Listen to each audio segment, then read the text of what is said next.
yo, sack that fool. Hit him, hit him, hit him, hit him, hit him, hit him, hit him, hit him, hit him, hit him, hit him, hit him, hit him, hit him, hit him. Smash him up, watch that move. Went too swift, can't catch these dudes. Hit him, hit him, hit him, hit him, hit him, hit him, hit him, hit him, hit him, hit him, hit him. Listen, listen, listen, hit him, listen. It's Eagles talk high, let's talk Eagles. Philly bleed green, it's from your people. Fly, Eagles, fly.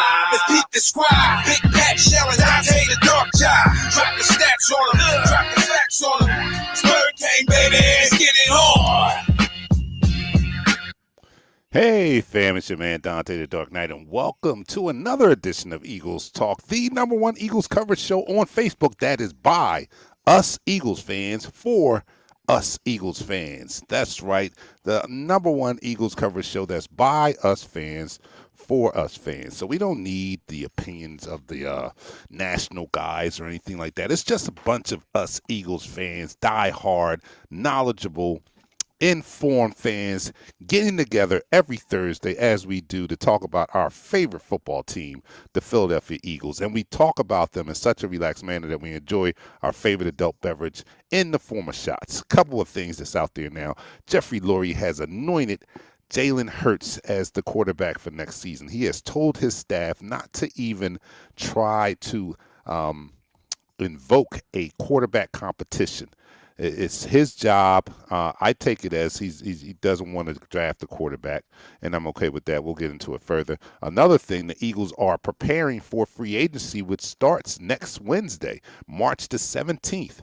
Yes, free agency. What are we going to do? I mean, I don't expect Howie to win the offseason as he's done in years prior because of our salary cap situation, but I don't expect Howie to sit on his hands either.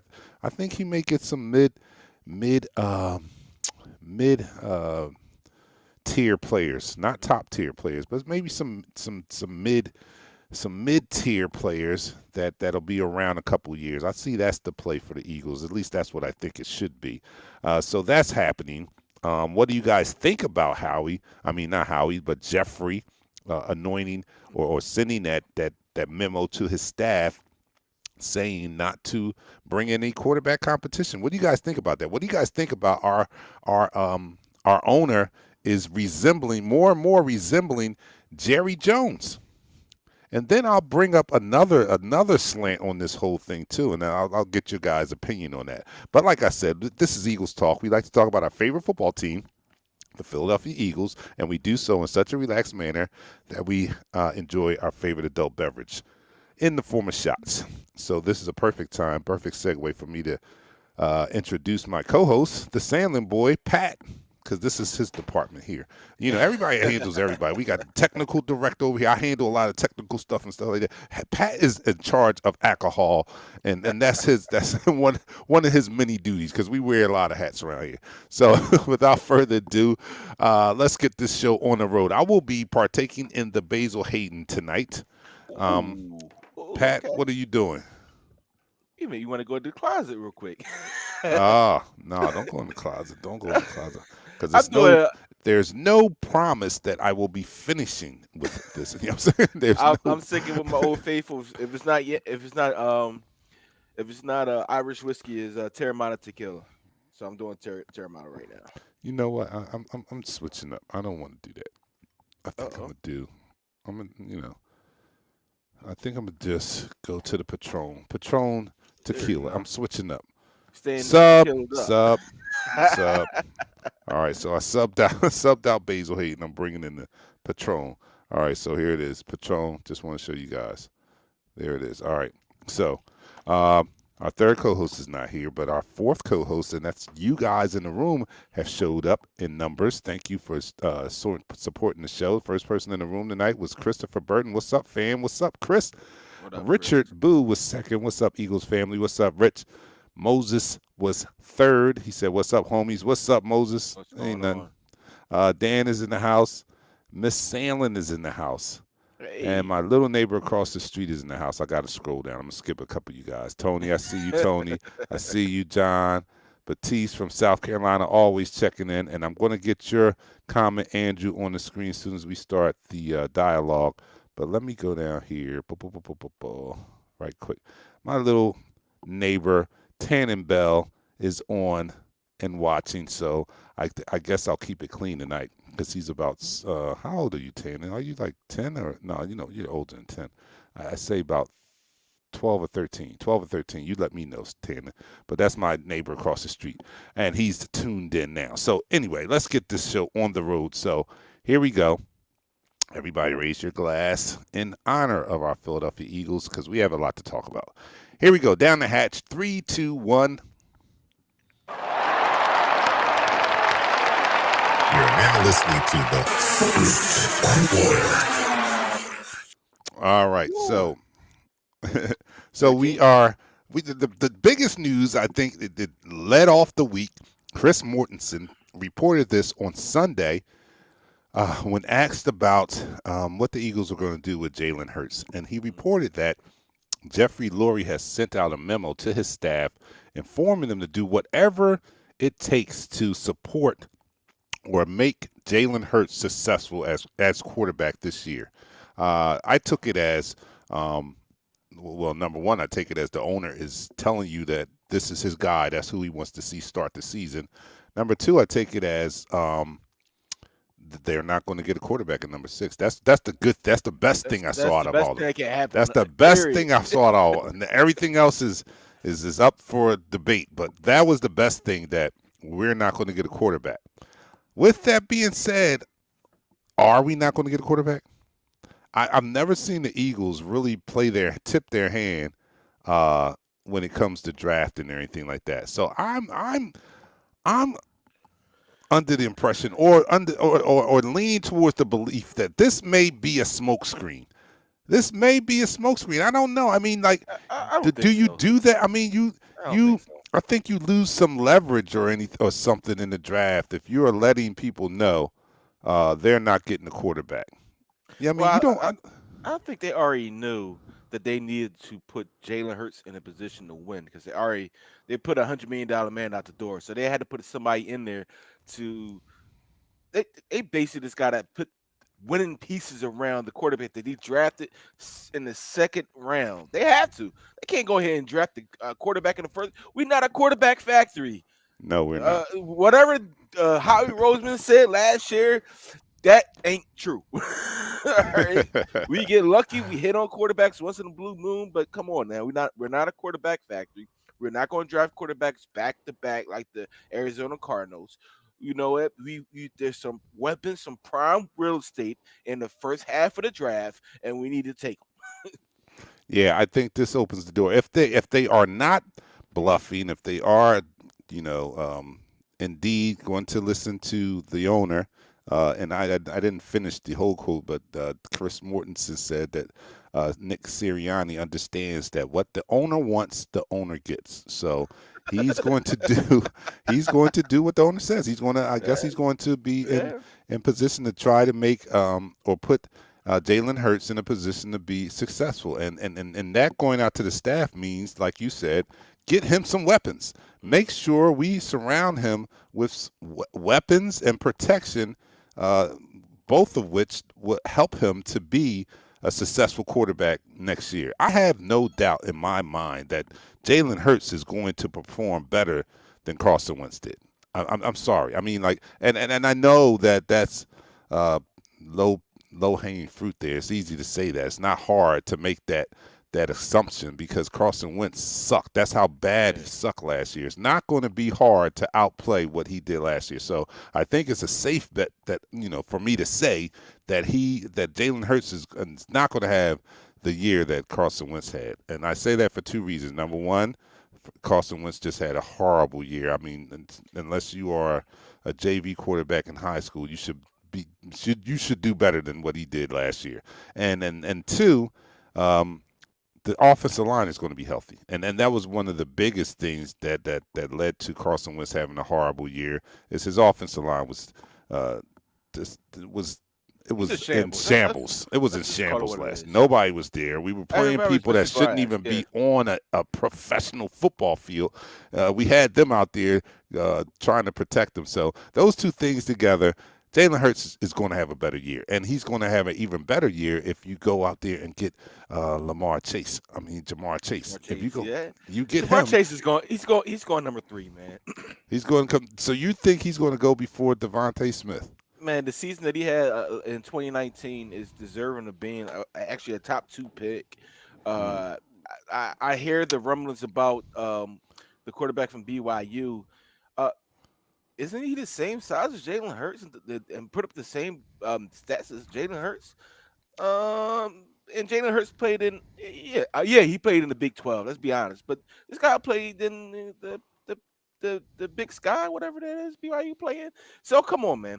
Jamar Chase is a game breaker. He does remind me of a faster Anquan Bolden, because he's very powerful at the catch point, and he's very delivered when he's in the open field. He can break tackles. He can take it to the house. He might not be as fast as Devontae Smith or as crafty as Devontae Smith, but he's very powerful at the catch point and with his route running. So with that being said, I mean, as a sophomore, you just put up 1,800 receiving yards. Yeah, he's going number 3. All right. Well, number 3. That will. I want to put this. I want to did this right now. I want to did this right now. Can I did this real quick? Go ahead. All right. For everybody clamoring for Kyle Pitts to be our pick at number 6, please don't do that. Productive tight ends you do not draft in the first round. No, I agree with you on that one. You, I agree. That's a very high pick for him. But I don't. Doesn't he have the body and the skill set to play outside? Can he be enough? Can he be a no? All right. I mean, he's built like DK Metcalf. Let's get something straight. He's not built like DK Metcalf. DK Metcalf is DK Metcalf. He's built like Hakeem Butler, who we already have on the team. All right. The thing about Hakeem Butler and Kyle Pitts is that Kyle Pitts realized that he's a tight end, right? Hakeem Butler never realized that he should have been a tight end, and he exploited defenses in college football and put up ridiculous stats. And you couldn't cover this guy in college football. He get to the pros and realize, I can't get separation, and he ran a 4.4. He's a 4.4 guy. Wow. But he's the same body size as Kyle Pitts. So if Kyle Pitts comes out there and run a 4.6 and he cannot block, and Kyle Pitts, let's be honest with you, he's a glorified Zach Ertz, but without the skills of Zach Ertz yet. Yes, they say he's going to be a game changer. They say that's about everybody. We already have that guy on our team, man. Right. All right. Well, all right. So I'm not keen on Pitts anyway. But getting back to Jeffrey Lurie and his I put the comment up there from John Pettis. I put it back up here now. I love that decision to start Hurts, but is Jeffrey Lurie acting a little Jerry Jones just by meddling too much in personnel affairs? I would say yes. I would say he is. I mean, all right. Don't get me wrong. Let me be quite honest. He's the owner of the team. So to expect that the owner, the billionaire owner, is not going to have something to say about his investment is asinine. I've said that before. That's with that being said, though, I still don't want my owner to be in the draft room making those type of decisions when he has no experience at scouting and he's not a football guy. Now we've had some owners, even Jerry Jones. In his defense, Jerry Jones is a football guy. Jerry Jones played football. He didn't come into this ownership as a he wasn't in another line of business and just thought that this would be a good hobby. He actually was a football guy. Another owner that meddled, that made personnel decisions, Al Davis. But he was a football guy. He was a coach. He won Super Bowl. I mean, he was a football guy. So as much as we didn't like some of the decisions that those two owners made, they at least had a football background. But our owner, on the other hand, does not. He's not a football guy. He does not. He's more of the CEO type, and he said it in the past, and I want him to practice it now. But I don't know if we can put that genie back in the bottle. he is making these personnel decisions, and we've gotten reports that he's made some others in the past, such as last year. I think it was him that gave the deciding word on Jalen Rager, if I'm not mistaken, on the reports I read. He gave the that was his pick, or that he had a loud voice in Jalen Rager He over had a Justin loud Jefferson. voice. I mean, Yeah, he does have a loud voice. I mean, you are the owner, so you do have a voice, but you are the CEO, so you pay these guys to do the job that you pay them to do. Let them do that job that you paid them for. Um, as somebody that can sit back and say, look at these owners across the NFL. Sometimes I think they do need to get more involved in the everyday operations, not to the point where they're selecting the players, but to the point where they're not letting these GMs, these presidents, and these other scouts run wild and run rapid on a team and making these bad decisions. Because at the end of the day, as an owner, you're the one writing the check. You're writing a check for all this chaos. So you need to be responsible. You need to be informed. You need to know what's going on with your team. Do you need to be in this position as Jerry Jones or Al Davis? Absolutely not. You need to be in the shadows.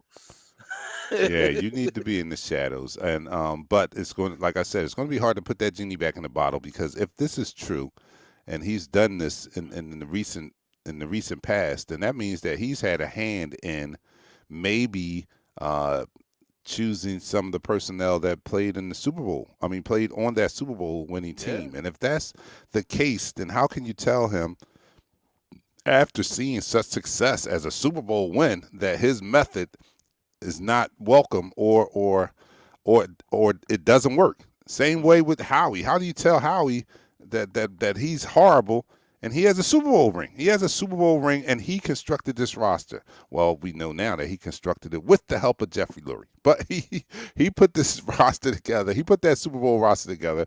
So it's going to be hard to tell these two that their method of constructing the team is not successful and can't be successful when they've had success just 3 Correct. years ago.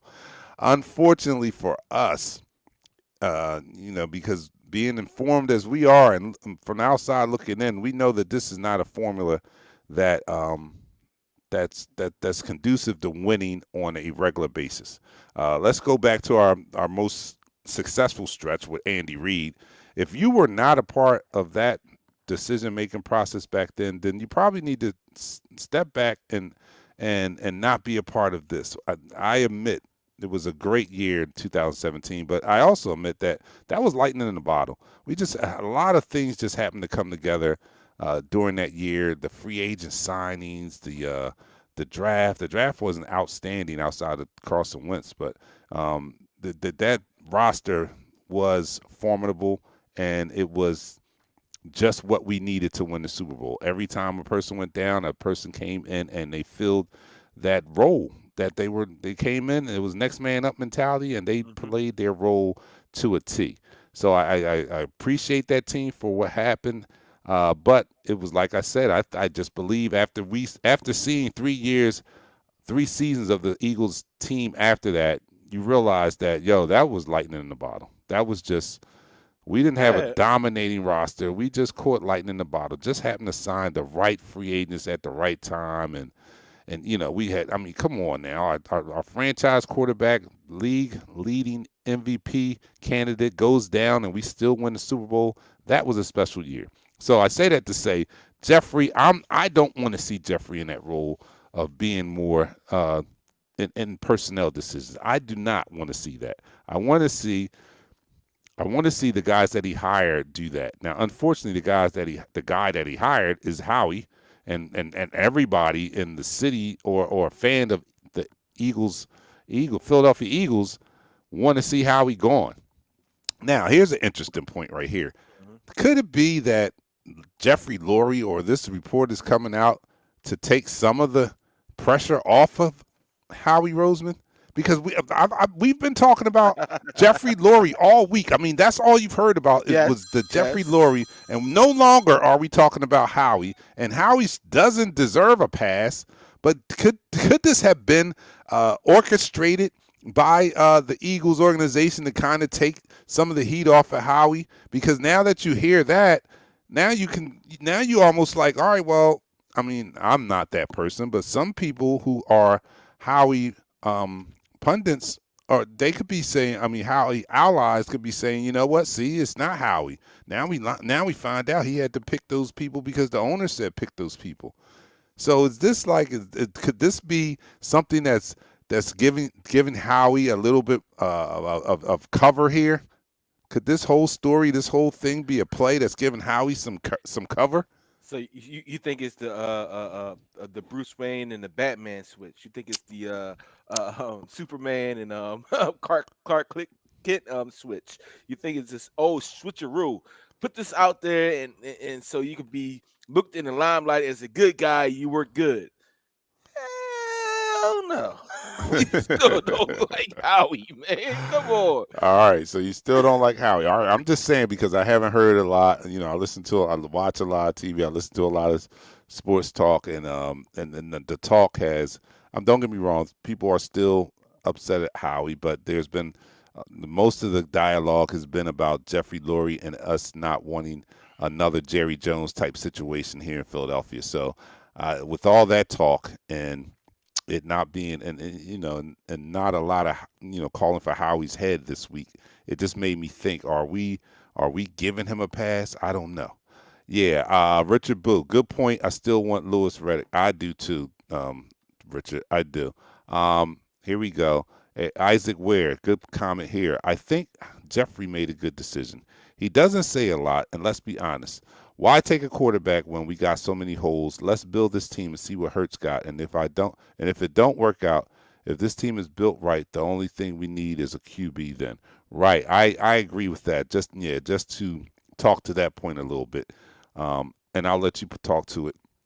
But I think the best move is not to get a quarterback at number 6. I think No. that we should allow Jalen Hurts at least a full year uh, running this team to make our choice or final decision on this the guy we're going to move forward with that we can win with. Let's see him for a whole year with no controversy and nobody and him not looking over his shoulder. Although I think he has a better or a stronger mental. He has stronger mental fortitude than our past Unfortunately. quarterback that walked out the building. He could not take any He type wasn't a of. Philly guy. He wasn't a He Philly was guy. not. He was not a Let's be honest. competition dude. No, he was not.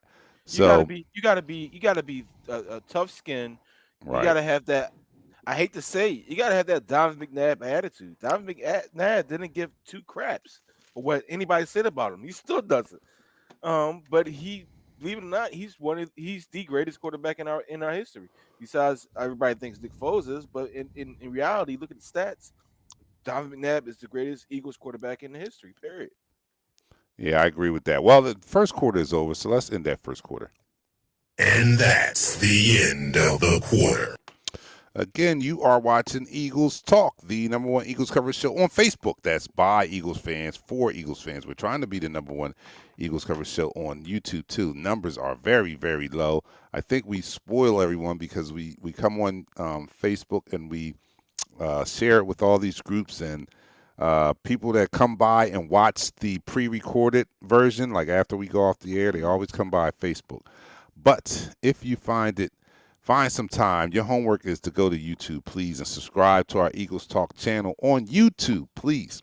Because there's going to be a time, maybe next year, maybe next season, where we just post the YouTube video. So make sure you go there and subscribe so you won't miss Eagles Talk. But for this off season, we're going to keep the format the same. So, yeah, we're the number one Eagles cover show on Facebook by Eagles fans, for Eagles fans, and we like to talk about our favorite football team, the Philadelphia Eagles. We do so in such a relaxed manner that we enjoy our favorite adult beverage in the form of shots. Today, I am doing the Patron Silver tequila. I think tequila is a great shot drink. You know, I'm starting to gravitate more to tequila now. Like Yeah, I, I I like. love my whiskey and my bourbon. I love my whiskey and my bourbon, but the tequila I could get up in the morning and be okay with. Right, exactly. So I'm doing the Terramana tequila by Dwayne the Rock Johnson. Dwayne the Rock Johnson, if you're out there, we do support you. support us. All right, and let me know what you're drinking out there. Some people have. Someone was drinking 1800. Someone was drinking. I forget what they were drinking exactly, but if you Ted guys Wiggins is have, let making me a know. drink out there, man. Terry says he likes Sertan. All right, we get to that in a minute. All right, let's do this shot here. So here we go. Second quarter. We started the second quarter. Not yet, but we're about to start it right All now. right, here we go. Down the hatch. 3, 2, 1. You're now listening to the second quarter. All right, so second quarter. Just to it was lightning in the bottle. Okay, let me get some comments up here. Oh, here's a long one. Who's that? Andrew. Andrew, you got to stop putting these long ones up here, but I'm going to read it. You're not going to see us for a minute until after this comment. All right, here we go. The Eagles made the right choice to let Jalen Hurts be the Eagles starting quarterback in 2021 next season, so I don't see the team drafting a quarterback again anyway in the 2021 NFL draft. The Eagles will sign a quarterback in free agency, and the Eagles will draft either a wide receiver, since they parted ways with Deshaun Jackson and Alshon Jeffrey, or the Eagles will draft Florida tight end Kyle Pitts. The Eagles will let Jalen Hurts be the starting quarterback in Week 1 of the 2021 season. The Eagles will win Super Bowl. What Super Bowl is that? What's that? That's next year? Yeah, no. Oh, you lost me when you did that. You said we will win the Super Bowl next year? I was with you all the way, Andrew, until that. I don't see us winning the Super Bowl this year. I don't see us winning the Super Bowl. And I was with you all the way on all those points in that comment until you said the Eagles will win Super Bowl 56. Can I do something real quick? I'm gonna have to do this every single show into the draft. All right. Travis Kelce wasn't a first-round draft pick. Gronk wasn't a first-round draft pick. George Kittle was a sixth-round draft pick. Dallas Goedert was a second-round draft pick. So was our boy Ertz was a second-round draft pick. If you want to go deeper into that, Mark Andrews was a second-round draft pick. All right, you don't get a quality tight end that you think a dynamic in the first 6 picks. No, listen, I'm gonna tell you right now. I have a higher rating on Pat Fairmouth. I know he's a Penn State guy, but he does more than what Kyle Pitts could offer you. Kyle Pitts is a hybrid. Yes, he's a hybrid. He's 6'5", 6'6". He can split out. He can come in line. But at the same time, if you have a Brandon Graham bull rushing him, he's not going to hold his. He's not going to hold his spot. A Pat Fairmouth, who's 255, can hold his spot. So getting this guy at number 6, it's not going to pay off for the weapons that we need right away. He's a monster. I'm not going to deny he's a monster in college. Oh, you mean Pitts? In college, Okay. How many tight ends have you seen picked in the first round put up great numbers? They're not many. Stop it. Stop this number 6 pick and picking Pitts at tight end number 6. Okay. If you're going to pick somebody going to be a pass catcher, you got Jamar Chase or Devontae Smith. That's it. That's all. Those are the only 2 people we should be worried about with the number 6 pick. I see the comment down there by Yindor on Vernon Davis. Vernon Davis didn't even come into his own to his 3rd season, and even after that, you don't think of Vernon Davis as being one of the greatest tight ends in the league. He was just fast. Yeah. I mean, he had flashes, but no, his career was not. I don't think it was Hall of Fame worthy. Listen. Don't get me wrong. I love Pitts. I love what he offers and what he brings to the table. If Glenn by D any said, means you drawing, bro. if by any means we can grab a wide receiver, it's number 6, trade Ertz, and maybe get back in the first round and maybe draft them. Then yes, I agree with that. Then you get a receiver and you get a tight end. But I'll be honest with you, at 233 pounds, do you really think he's going to hold up against these monster defensive ends in the NFL? What do you mean? As far as a blocker? Inline blocker. Oh, inline blocker. Okay. All right. Let's go to some comments. Glenn, I don't know. Glenn, let us know. Is Pitts a relative of yours? Because you are very upset at that I, Pat I love Pitts. for what he said. He's from Philly. I mean, He I said- mean, he's Archbishop Wood. He's a Philadelphia area location. I don't say on God. You know what? He might be a Eagles fan and stuff like that. He's a very good tight end, far as catching the ball, yards after the catch in college though. All right, in college right, though. George Kettle was drafted number 6, and he's one of the best tight ends in the NFL.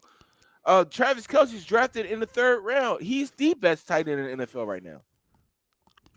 right. All right. Who?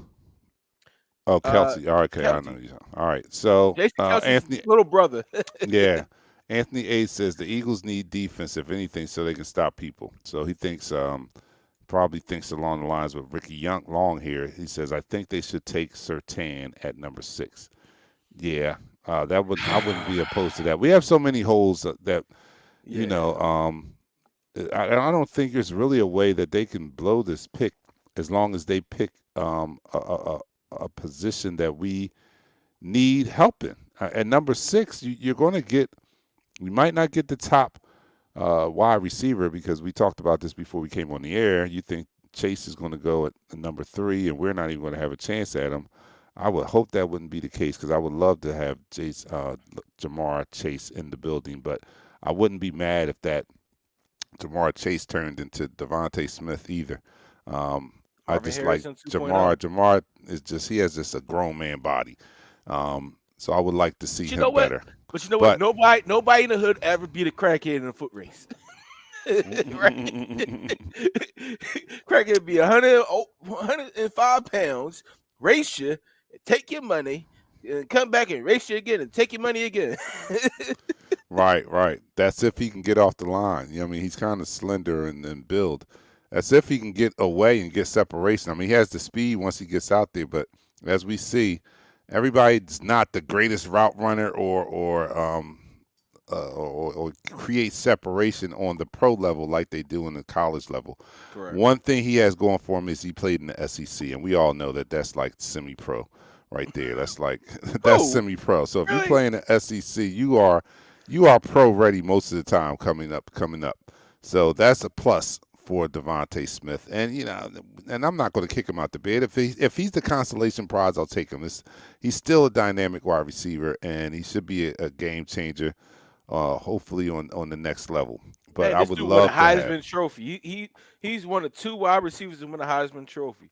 Not because he had a great season. This dude he's been doing it since he came in as a freshman. He caught the game-winning touchdown in the national championship as a freshman. He had solid numbers with that stacked wide receiver room. You realize he was the number 4 wide receiver, Jerry Judy, Jalen Waddle, Henry Ruggs, uh, uh, who else was in that room? Who else is in that room you can think of? And he shined over all of them. He's that dynamic, Devontae Smith, and I would love to have him here as an Eagle. All right, so you see Isaac Ware's thing was up there. If Pitts has a Justin Jefferson type year, Oh man, I'm not doing you that. should take the number of shots to match his TDs. Do you accept the challenge here, Pat, on that? Do you accept the challenge? If Pitts has a Justin Jefferson type year, you should take the number of shots to match his TDs. Are you willing to take this challenge? If it's not alcohol poison number, okay, I accept the challenge. If it's all right, listen. If he scores, I have I'm not saying I don't like the guy. I love Pitts. After looking at his tape and seeing his ability to shake these defensive backs and be the mismatch nightmare that he is, because he is a mismatch nightmare. Let's be honest. He's like a Darren Water who got drafted, I think, in the 6th round. He is a mismatch nightmare. But at the same time, in the NFL, he's going to get checked very quickly, but he does have the ability to come out of on the other side, being the star that he can be. He has that ability. I'm not saying that he's a bad receiver. No, he's not. He's not going to play wide receiver. He doesn't maybe not have that speed, but he's going to be dynamic at some point in his life. And I do think I could see him getting 9 touchdowns, 8 touchdowns in his rookie year. I can see that. Wow, that's 9 shots. So you better hope I he mean, doesn't he's do just a that. mismatch. Let's be honest. I'm 6'1", Dante. Yours what? 6'3"? Yeah. All right. He's 6'5", 6'6". Yeah. All you Yeah, he doing is should. there. You go. Right. There you He go. should. He should. There you go. We'll Jalen see. But Ramsey. this Jalen second Ramsey quarter is is 6 over. Let's foot. end the quarter. All right. You're now listening to the Ooh, what happened? And that's the end of the quarter. All right, Tremont says, "Shit, Pat's a noble. We take them shots." So he's You know telling what, you, go Tremont? ahead. You said that, man. You know what? To Isaac, I take that challenge. If it's Ooh, over, if okay, it's over 10, 5, one for each quarter, and one extra for being wrong. He backed down a little bit, but no, my man just said he's going to accept this challenge. He's going to do the I'll do shots. the If he 5. does, I'll do the 5. he'll do the no. No, do the 5. He amended. He said, okay, 5. He put a motion out there, and he amended his motion. I second that motion. Man, this guy's not gonna. He's not gonna do those type of numbers. I mean, the only numbers I would be scared of. He does 8, 9 touchdowns. I don't see him getting 8, 9 touchdowns. I'm sorry, I just don't see. And we don't even know what team he's going to. He might go to Don't say it. Tampa Bay Bucks. You know what I mean? I don't fine. know. And you know what I mean? That's going to make a difference if he goes to a team like that. But without blindly, this is like playing spades. So now I'm bidding blind right now because I don't know what team he's going to. I don't know who his quarterback is. I don't know what his offensive situation is going to be. But I'm going to go out on a limb and bid blind and say he's not getting 8, 9 touchdowns. I don't see that. So, Pat, there's nothing to be scared of. All right, so I know. I know. I it's easy for me to say I'm not doing the shot. So you know what I mean. So yeah. All right, so that's the end of the second quarter. So you are watching the Eagles Talk, #1 Eagles cover show on Facebook. But it's by Eagles fans for Eagles fans. We love talking about our favorite team. Fan wise, you know, no national guys here, no broadcast journalists on here, as you can tell by our enunciation and the such. Hold up. Wait a minute. Wait, before you go any further, I like that. Wait a minute. Before you go any further and talk about how good we are, you got to go to Frank. So what? So what Isaac gonna do if he don't? Yeah, so we'll come up with that. So yeah, if he doesn't, I mean, we gotta. I guess we're gonna have to get a set number of touchdowns because we can't. You know, the way he's left is kind of open end. So, you know, he said if he plays like Justin Jefferson. So what if he doesn't play like Justin Jefferson? He has to do something. So I think that's a little too broad. Maybe we need to come up with a certain number over and under on touchdowns. Over and under on touchdowns. If he gets over, you know, we will set it. We'll set it. Ask you guys out there right now. What do you think the over and under for touchdowns for Kyle Pitts will be next year? Because this is what this bet is going to be based on, the over or under. Of course, you're taking the over, or not? You taking? I'm taking the under. You're taking the under, and Isaac is probably going to take the over. So it better not be like, oh, he put 6 touchdowns, really? All right, Glenn says 6. Mike says 7. That's around a good time. I think the over and under should probably be about 5. I think should be about 5. That's what I would think. You know, over under. I can see him being okay, dominant in the middle of the field, and scoring 3 to 4 touchdowns in his rookie year, and getting used to the NFL and developing a body for the NFL. Would I be mad that we drafted him at number 6? Heck yeah, but I would appreciate him, because I know that Devontae Smith and Jamar Chase can be game changers, but down the road he may be the one that surpasses them. So let's take the shot, man. All right, here we go. All right, so yeah, we're talking about our favorite football team, the Philadelphia Eagles. We are doing this so in such a relaxed manner that we enjoy our favorite adult beverage in the form of shots. I am doing the tequila, Patron, Silver. Pat is doing tequila also, the Rock Johnson's tequila, Terramata. And you guys let me know what you're doing out there. We're in the third quarter. Let's start this quarter. You're now listening to the third quarter. See my beautiful shot glass, courtesy of one of our biggest fans, JT, Jeremy T. Thank you, Jeremy.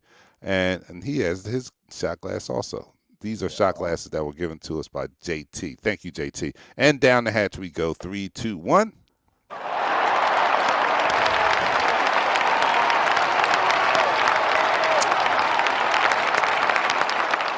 So we're in the third quarter, and we are talking about Kyle Pitts. We're talking about the draft, but we should be talking about, and let's kind of pivot over here to free agency. Free agency and how that's going to look. I don't think we're going to be big, humongous players because $24 million some under the cap. yeah, I mean, over the cap. I'm sorry. over the cap. We're $24 million over the cap today, and this is after the restructuring of some a few players, quite a few players there. We've restructured Hargrave today. Yeah. We've restructured. Well, Brandon Brooks has not accepted a restructure, and they're talking about he may be on the trading block because we of can't that. trade him, man. I think we need him.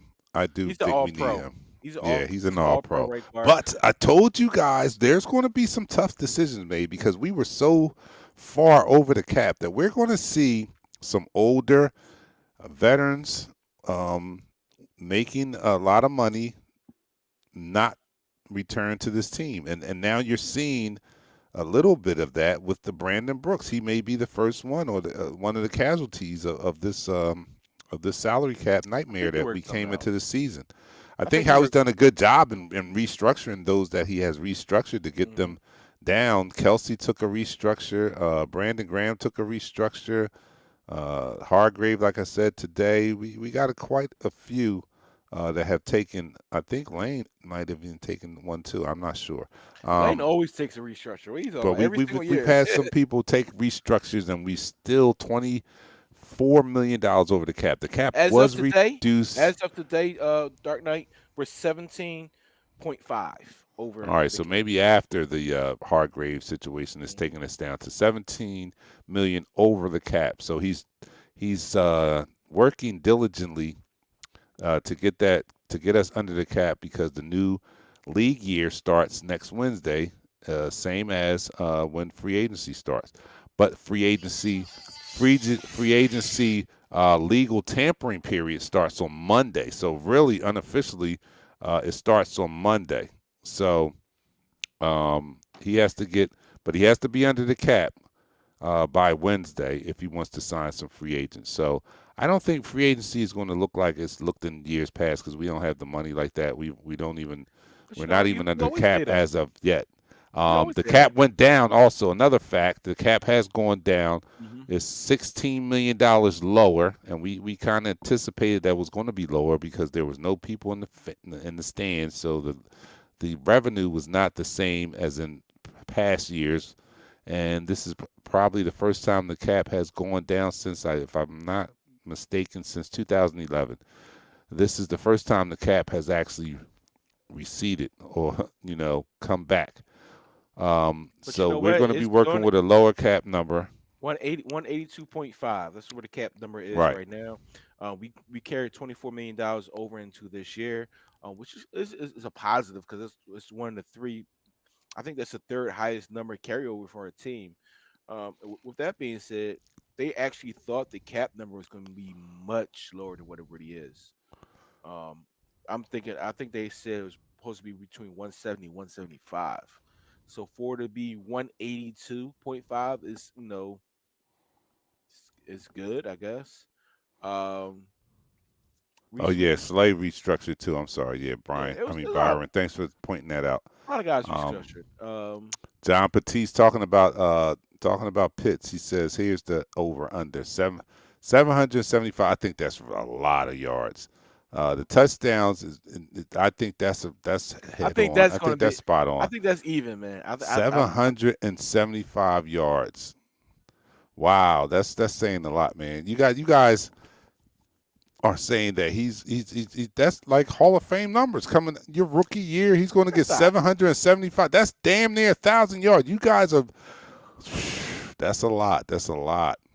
I mean, we have one of the top tight ends the past 5 years, and he didn't come out his first year and get 775. You know what I'm saying? Like you have to go back. This is not common for even good tight ends to come out and get those type of numbers the first year. So I think that's a little generous on the over under. But the touchdowns, I would say I would give him 5. I'll probably put it at 4, but 5 seems fair. 5 seems fair. So over under 5 touchdowns. I mean, come on, man. I mean, you look at this guy, you think that he's going to run but there's other factors that come in. Unless he goes to a team where he is the only receiver there, you know what I'm saying? It's going to be All right, hard to let me get do him. this. Let me do this because we keep saying this. Yes, he is a mismatch nightmare. But people, I want y'all to do this. I want y'all to do your homework right now. All right, I want y'all to do your homework. When we come back on here, I want y'all to have an answer for me. Go look at Hakeem Butler, his years, not just his junior year, his years at Iowa State. He is 244, and he's on our team right now. Right? He got locked down he got pass interference with a smaller corner. The nuances of this league is much different from being a college all-star, okay? Especially at that position of tight end. You're gonna be playing against these guys that's gonna cheap shot you. They're gonna do everything they can do against you because you are a bigger guy. All right. Pitts, yes, he is a mismatch. But how many 6'5" mismatches are always successful in our league? Very few. You actually can, on one hand, name all 6'5" receivers that have been successful. Want me to do it? Where? Harold Carmichael. Randy Moss is not even 6'5". I'll put it in there. He's 6'4". I think that's it. And Calvin Johnson. All right. He's a freak. He is a freak. All Calvin right. Johnson Okay. was a freak. Well, I'll give you that. Okay. So, all right. So, like I said, we're looking at free agency. Free agency is not going to look like years past because of our salary cap situation and the such. So it's going to not. We're probably not going to win the offseason as we have done in years past, recent years past, as recent as our Super Bowl year, as a matter of fact, where, those 3 years, one in front, I guess the 2 prior to that, and that Super Bowl winning year, Howie was on fire. He won Executive of the Year the year we won the Super Bowl, so he was on fire, making big splashes in the offseason with free agent signings. I know people said that Howie failed Carson Wentz, but I put up the argument that maybe he might have failed, but it wasn't for a lack of trying. I mean, after Wentz's first year, when he had the opportunity, he went out and got the best wide receiver in the free agency market at that time. It was Alshon Jeffrey. I can't blame Howie because of who was available, but he was the top receiver. Howie went and got him. So he always had good intentions in surrounding Wentz with formidable weapons. He got Jay Ajayi. He got Torrey Smith. He tried. He tried to draft some wide receivers that he whiffed on badly, like the DK Metcalf year. He could have had DK Metcalf, but he chose J.J. Arcega-Whiteside. Last year, we could have had Justin Jefferson, but he chose Jalen Reagor. So it's not from a lack of effort that he messed up. It was his picking finger was a little wrong. And now that we hear the reports coming out of the building now, Jeffrey Lurie could have been, had some say in him and Howie not achieving his greatest draft choices there because the owner was like, I want this guy. So, we don't know. We don't know if Howie was high on Justin Jefferson and Lurie said, no, I like this guy. Let's take Jalen Reagor. We don't know that. So with that being said, I kind of debate back and forth with the Howie failed Carson Wentz type of dialogue there because if he did, it wasn't because of a lack of effort. It was he tried. His picker finger was off. And now that we hear about Jeffrey Lurie, maybe Jeffrey Lurie overruled him on some things, and he's like, no, I want Justin Jefferson. Now Jeffrey said, no, we're gonna get Jalen Reagor. We don't know. So with that being said, he does have. We do have to rely on Howie this year on with the draft and the free agency, and I think he is on the hot seat. I do believe that, um, but I don't think that he could mess up the number 6 pick. If he can't mess it up. Even if you draft, even if you trade back, I don't think that's a bad move either. I don't think you can mess up trading back unless you trade back and Jamar Chase is on the board. If Jamar Chase is on the board and he trades back, then he has to go immediately. Like he needs to go. Don't pass go. Do not collect $200. Hey Go yo, right home at hey the yo, draft if you pass on Jamar Chase and he's available. hey yo. If he passes on Jamar Chase, Devontae Smith, even Kyle Pitts, and he trades back, I will walk down to the Nova Care Center. I will knock on the door. I will get in because some people know me down there. I will punch him dead in the face for Philly. You won't get that close. All right. Tony Barron says Howie was high on something. Hot Uh mute. nope. This on Howie. Isaac is he's like, nope, this on Howie. Stop trying to cover for him. You know how you get your friend a job, but he keeps messing up. He keeps messing up. Yeah, you right. Like, Yo, dude, I that's just like, hilarious. yo, you gotta That's come you gotta hilarious. come on time. All right, I'll No, be here. I'll be here tomorrow. I'll be here why you on smoke time. weed before work, dude? I gotta be high. Like, dude, you can do it after work, man. Why you gotta do it's 7 o'clock in the morning. What you mean? Glenn says, "Don't show your face in Philly." All right, so that's the third quarter, man. Let's end this third quarter. We got one more quarter to go. And that's the end of the quarter.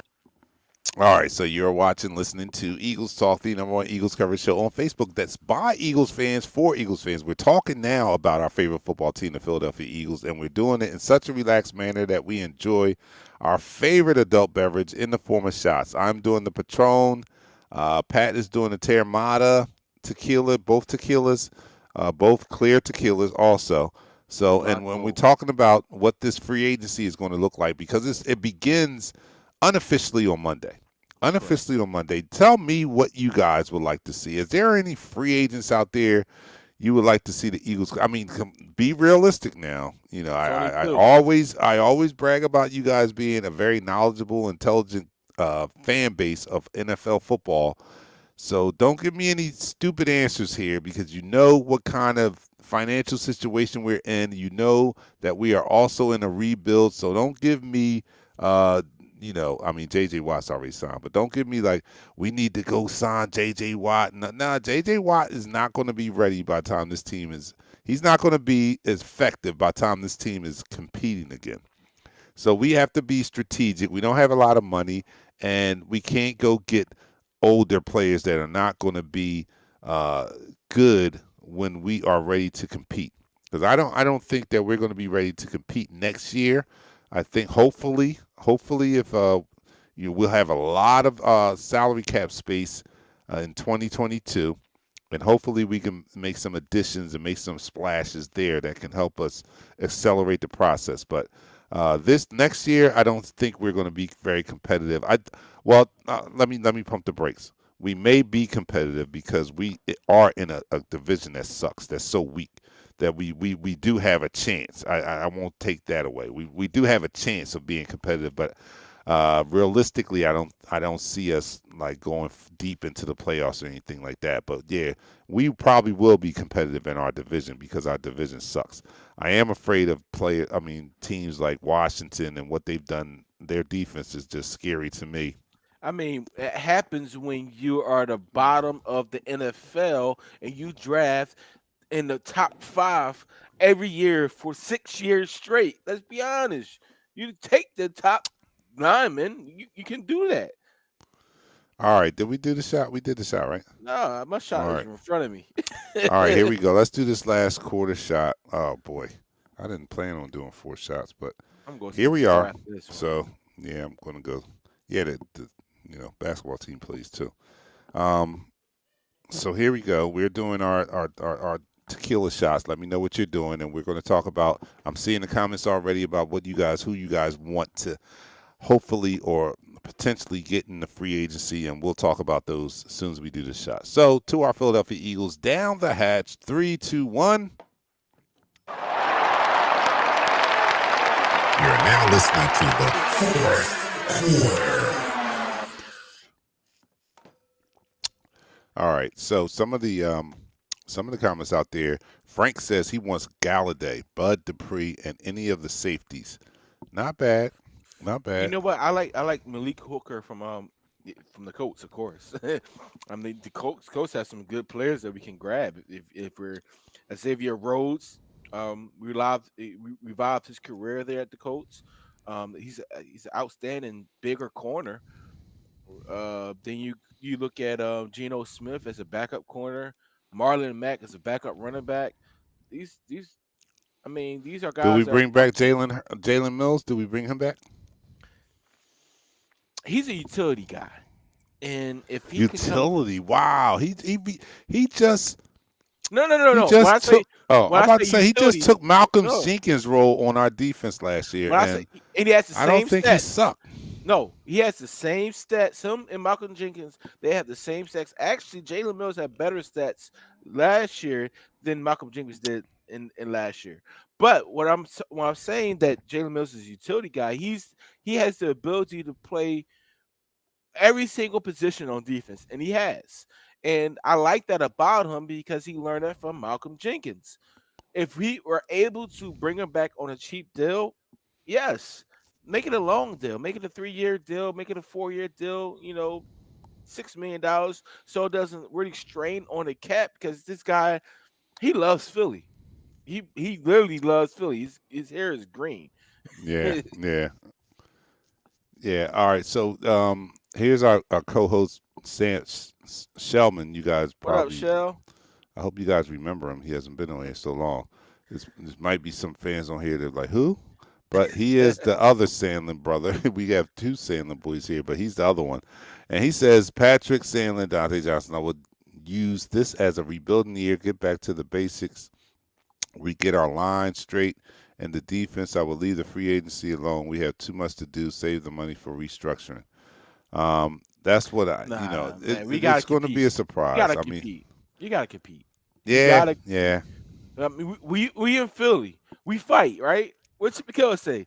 If you from Philly, you fight. You fight. We from Philly, so regardless if we have a bad year or not, the next year we got to come out there swinging for the fences. So, I mean, I know our salary cap situation is terrible. I mean, but at $17 million within the next few days, that could get changed to us being $17 million below the cap. I mean, we've had that happen. So it's just all the restructuring and move some contracts and some June 1st destinations falling off and stuff of that nature. Uh, I think we'll be fine with the cap. So I'm not even worried about the cap. I'm just worried about who we bring in. Malik Hooker is going to be outstanding. Rodney McLeod, I love this guy. He had a late season ACL tear. He's great for the community of Philadelphia. He's also a good deep safety. But do you bring him back for the money that he's making? All right, so John is on here. He says, "How do you guys feel about the Ingram deal?" I'm sorry, but I'm, I've been looking at this comment, and I know I've had 4 shots, but who is Ingram? I mean, what Ingram deal? I mean, I missed it. Who is this guy? Did he play for the Eagles? Nah, he don't play for the Eagles. I got it right here. Ingram who? All Who's right, he? so the Texans agreed to a 1-year deal worth $3 million for Mark Ingram. He's talking about Mark Ingram From who? The Giants? he was released from the Ravens. Oh, you talking about the running back? Running back, yes. the Oh, running back. okay, I hadn't read it. Okay, so I didn't know. All right, I'm thinking. All right, okay, Mark Ingram to the Texans. That's a help. Why would anybody go to Texas? The way they're holding my But boy they're up, kind of all messed up done. right now. They're Yeah. their franchise quarterback is screaming to get out of there. They've had J.J. Watt ask for his release and stuff like that. So I'm thinking that although we have a shit show going on here, I think that Houston, Texas has a shit show going on down there A also. little bell. It's sugar honey iced Tannen, tea. Tannen should be asleep now. Tannen should not. Oh, it's only 8 o'clock. Okay, Shannon, you're still up. Okay, all right. So what I mean is, we have a Dookie show going on in Philadelphia, and the Houston, Texas has a Dookie show going on in Houston also. So, Yeah. John Batiste says Kayvon Wallace is who I'm looking at to step up. I am too. I I've do. heard I do I've heard expect good things about him coming out last year, and maybe and that's something that maybe this coaching staff can yeah. bring out the best. We talk about the head coach. We talk about how we anticipate what kind of job he's going to do. Is he really up for the challenge or whatever? Hmm. But you know that your head coach is only as good as the supporting cast that they have around them. That True. means assistant coaches, position coaches, and such.